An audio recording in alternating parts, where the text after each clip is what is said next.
Doesn't sound like that Jesus would be heeding the advice of his advisors on the campaign trail. No, you're going to turn off all of your supporters if you talk like that.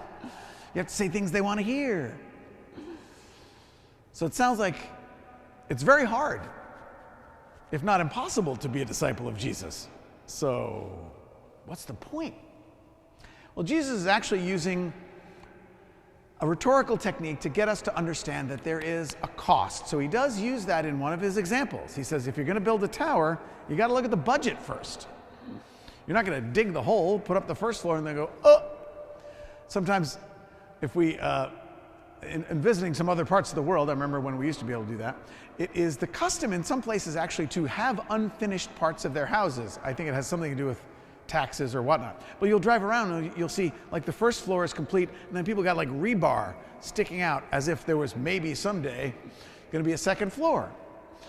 Well, apparently in Jesus' time you'd be laughed at for that, for not counting the cost, for not figuring the cost. That's what he's talking about today, not that we literally must hate our parents, because we see in other parts of the scripture that we're supposed to love and honor our parents. So he's not saying that.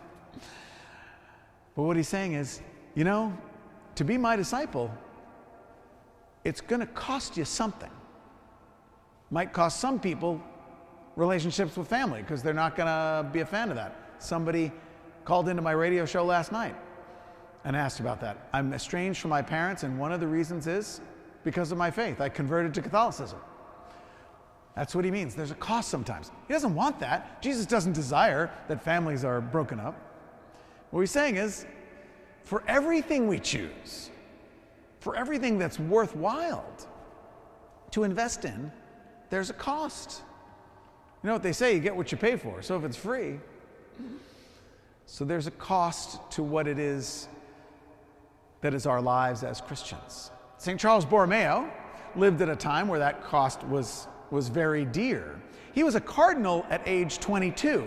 That may seem remarkable until you find out that his uncle was the Pope, and they did stuff like that back then. But Borromeo lived at the time of the Council of Trent, responding to the Protestant Reformation. They saw that there was a real live human cost to the division in the church. And Charles Borromeo brought about the reforms of the Council of Trent, bringing back unity to the church, bringing clarity to doctrine and theology at a time when that was needed. But for you and I, it likely won't be giving up every one of our possessions, or hating our parents, or having to leave the church or reform the church, but there is some cost. What did it cost you to come here today? Certainly your time. Certainly there's an element of risk when we've got a pandemic around. But even more than that, it costs us to be a disciple. And I think what Jesus is very simply saying today is, what does it cost you? And I think he's also implying that if it doesn't cost you that much, then how really committed are you to being my disciple? It cost the people in his examples a lot. And if being a Christian for us is sort of easy, kind of goes with everything else we do, quite fine, it seems like Jesus is trying to shake us out of our comfort zone and wonder what the cost might be for us to go deeper in relationship with him, to sacrifice more of ourselves, to be more forgiving, more in service of others. Well, all that's got a cost. So he's asking us to start crunching the numbers, calculating the cost, and investing in being a disciple.